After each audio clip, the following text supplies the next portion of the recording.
Hello, you wonderful people, and welcome to another episode of Not Too Comic Book. This being a show where I talk about TV shows that are adaptations of comic books. For today's episode, I'm going to talk about the latest episode of Preacher. A very, very good episode with a lot of interesting things that went on this episode. One big thing is we kind of finally found out why Genesis doesn't work on the Saint of Killers. Like, it's because he doesn't have a soul. Basically how it went, it was basically when he found his wife and daughter dead, it basically his soul shattered, and legend saying basically went to four corners of the world. Basically that's why he wasn't the best man even when he was just a normal dude, but him basically like seeing after everything he went through and to lose the two people that brought light to his world, he just broke. And because of that, it turns out that he died in that sandstorm. So, but when he went to heaven, God was like, you're a man with no soul, bounce. There's no room in heaven for a guy like you, and sent him to the pits of hell. They're even saying, like, when the group was learning about like his past a little bit, hearing like folklore about him, it's like, yeah, there's even talk of like even Satan himself being a little afraid of the Saint of Killers. So to a certain extent, we kind of find out why he is like, I guess, being undead and everything, it makes sense why he's kind of unstoppable, but now we know why Genesis doesn't work on him. It only works on someone when they have a soul. Because that was the question, is like, it can work on angels, it can definitely work on other things because it works on Cassidy, but it's like, why not him? And it's like, now we found out why. I do appreciate the fact that Jesse bullshitted his way around that situation of being like, yeah, I have this power in me, I can make you do whatever I want, even though we know damn well, like, it has no effect on him. But Jesse bluffed alone to kind of get its way. We also found out what it was exactly that the cowboy wanted. I was thinking like, oh, he wanted his wife and daughter back. To a certain extent, that is what he wants. What he wants is to get back in heaven, get into heaven. But the only way to get in heaven is to have a soul, and I think that's what Fiora had promised him. But Jesse playing along, pretending like he knew exactly what it was they wanted, so he struck a deal. Dennis, Cassidy, and Tulip being collateral for it and everything. I'm kind of skipping it a little bit, but I appreciate like how they found out about him too, like that he was still coming after them. It's because he killed another dude and the bullet went through like 6 or 7 different rooms and then hit the place they were staying at. Like Jesse heard this noise and it's like, what the hell is that? Checked the fridge and saw the bullet in some yogurt. So interesting way to find out about that.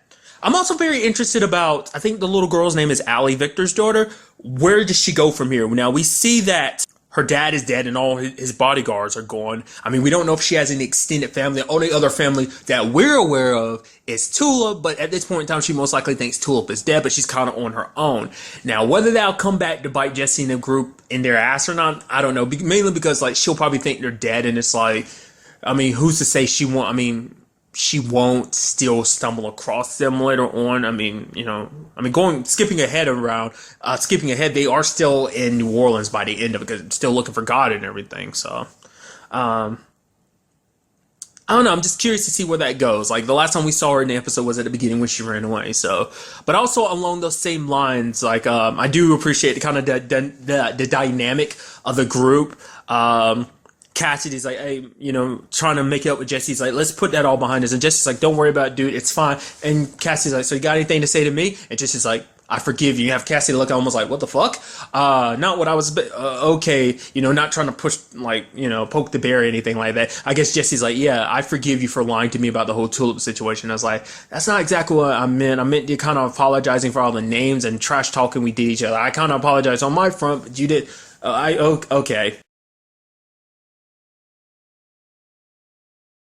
Anna, I'm pretty sure, the lady he helped out and everything. And then like Tulip's like, oh, so who's this lady you're talking about? And then later on Jesse's like, oh, calm down, Tulip. It's not like I married her. So everything's okay. Still some kinks in the whole situation. So another interesting thing, this episode was discovered. It turns out I was right about the whole Dennis and Cassidy situation. Turns out Dennis is in fact Cassidy's son. because we know the whole vampire situation. So he is able to have like there's most likely has a son, that old or whatever. And also this also shows us that vampires can procreate. Other stories kind of make it seem like once you're a vampire, you can't have kids. It turns out to be the case. I mean, but also the way Cassidy would kind of keep dodging the question of like, oh yeah, this is my friend Dennis. Oh, how you know Dennis? Oh, we go way, And at the same time, it's like you kind of understand why he was doing that, because he felt ashamed, because he's like, look at me. Do I really look like a dad? I've never really been much of a good dad. So that's why Dennis is so pissed, because it's like, you're here, you're trying to act all friendly and stuff like that. Get the hell out. I mean, because even adding more insult to injury is not like Cassidy ever bothered learning French so that they could understand each other.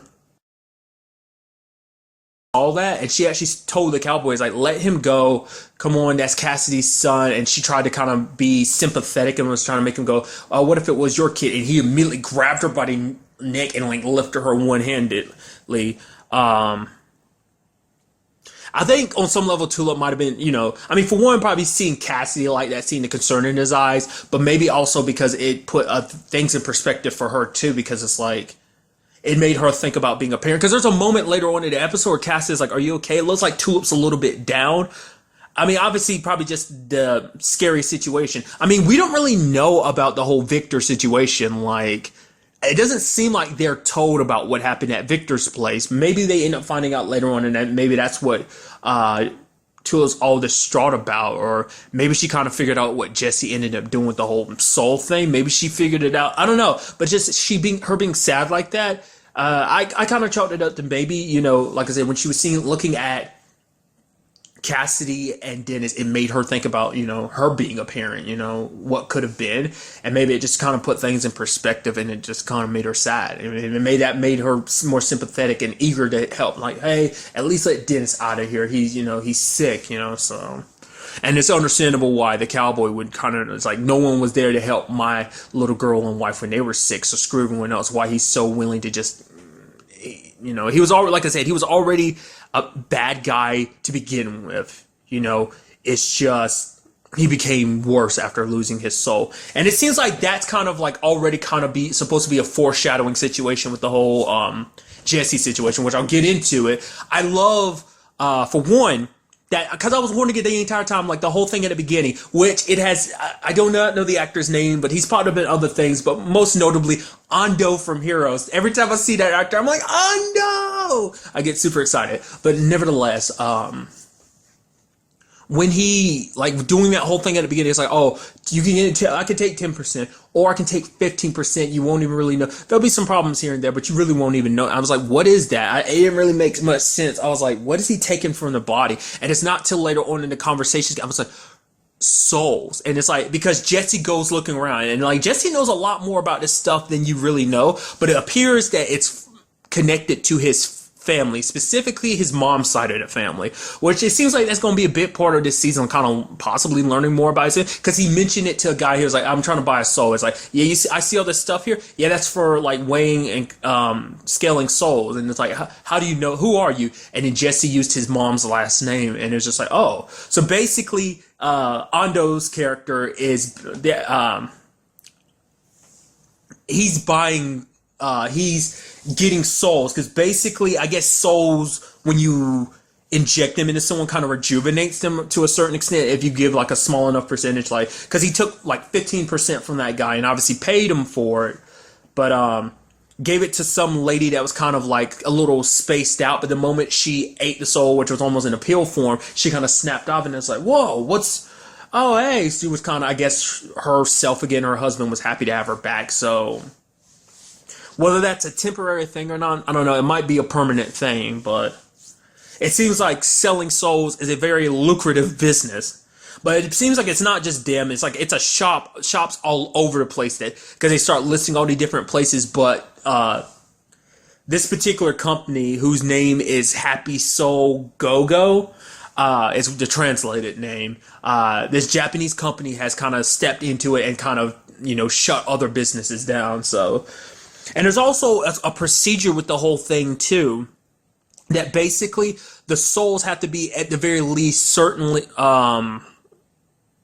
relativity to each other. Like basically you take something of one person and compare it to the soul to see if they're compatible or not. They have to be compatible to a certain extent. So gosh, I'm already skipping over the whole fact is that I love that he's trying to break into an armored car and everything. It's like, okay, blow up the back of it. Boom. Nothing. No one even noticed what was going on and they just kept driving. I just thought that was like a little funny moment. It's like, oh, about to perform a heist and total fail. I just really appreciated that.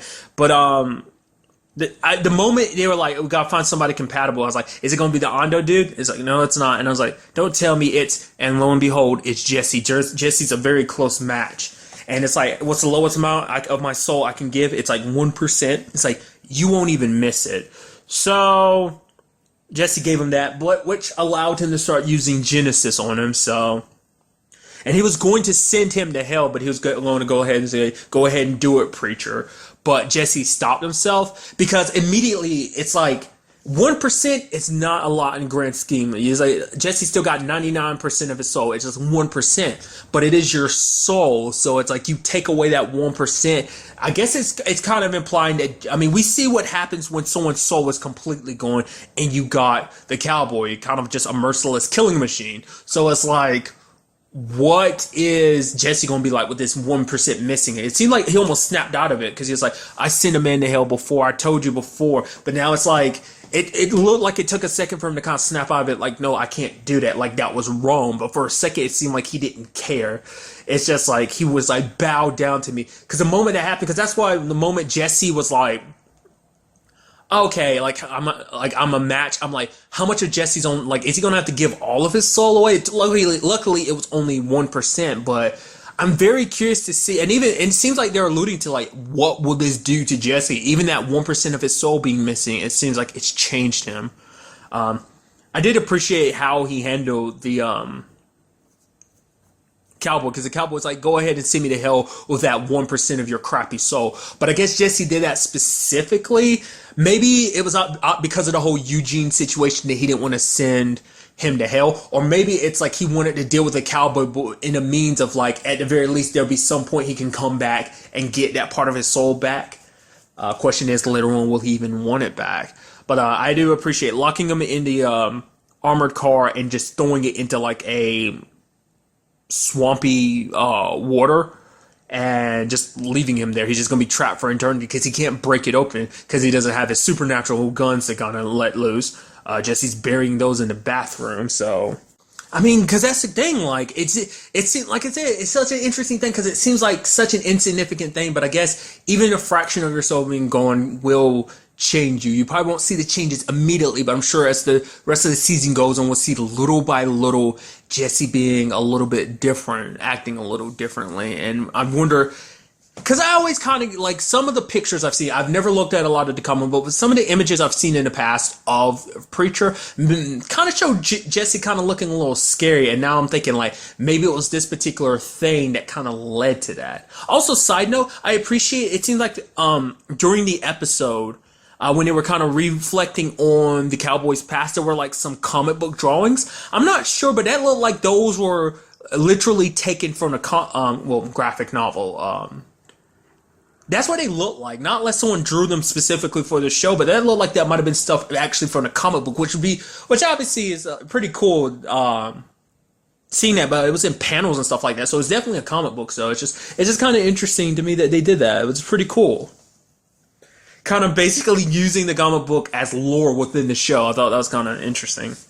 Also, you had Cassidy losing his fingers. That caught me by surprise. When the dude like pulled out his sword, which is interesting that all of a sudden he starts using his sword again, because he's mainly been using his pistols the entire time. This was the first episode he really used his sword, but he's lifting it up about to strike Tulip. Cassidy grabs onto it, and the dude's lifting him up easily, and Cassidy slices off his fingers. I'm like, oh, Cassidy, no! But luckily, Jesse had showed up in time. But then Cassidy was like, yeah, my fingers are coming back in. Either, like, the way he was making it sounded like, he said they're growing back in, so it's either like he reattached them, and then the skin was kind of growing back in. But I immediately interpret that as, like, literally his fingers grew back. I mean, so far, we've never really seen... I mean, we've seen last season to what extent vampires can recover, but we've never seen, like, exactly how much damage, like, vampire could really take. Because I mean, at the very least, for now, the cowboy has been dealt with, which is like I thought he'd be like continuous throughout the rest of the season, but it's like no, apparently not. Like he's kind of out of the way at least for now. Like I said, he's not dead. He's just trapped somewhere, so he never sleeps or eats anyway. So he's just going to be stuck in there. I guess you can almost. I mean, the question is, would it be better than hell? Kind of having to relive the worst memory of his life over and over again. Is it better than this situation? I don't know. I can see arguments going both ways for him in that particular situation. Continue their search for God uninterrupted. But once again, I hope this kind of gives us more of an opportunity to learn more about Jesse's family, because the reason why Jesse knows everything about the soul stuff, probably even know, like, because I was wondering, I was like, okay, how, like, because even Tula was like, how do you know about this? He's like, it's kind of in the family business. It's like, so what was it exactly his mom's side of the family really up to? It's like, if your mom was into some stuff like this, how did your mom and your dad meet? And also, will we get any answers to the whole situation between Cassidy and Dennis? Like, what their past is, like, what it is that kind of led them to be where they are. It might be something they never really bother kind of going over. So, I am curious to know what Jesse, I mean, it makes sense why he would keep those weapons around, because, I mean, it's good to have, like, supernatural guns. I mean, granted, we don't know if they'll actually work for anyone other than the cowboy, but we have those, plus he has Genesis. It's like you're easily arming yourself up. You got quite the arsenal on your hand. I mean, now we see, like, I mean, and now at the same time, too, this means that there is no rival for Genesis. I mean, granted, there's still a whole aspect of, like, if you're able to block the voice naturally, whether it's by, damaging making yourself deaf, or, just blocking out the sound, then those aspects. But other than that, there's no one who can outright stand up to Genesis now. So it was actually crazy to see the look on the Saint's face when he immediately went to his knees when Jesse told him. He's almost like, what the hell? And Jesse's like, take all your weapons out. He starts doing it because it's like, he's such a tough guy. He's like, I've never bent my will to anyone. So, like I said, there was a part of me, like, wondering where Jesse would go with that whole situation. Because part of me is like, okay, he's going to send him to hell. But there's another part of me, the moment he backed away, I was like, oh, is he going to send him to heaven? But I think it was a no, mainly because it's like, you're chasing after me and stuff like that. Plus, you think you deserve to go to heaven? You're a terrible man, a man who butchered women and children.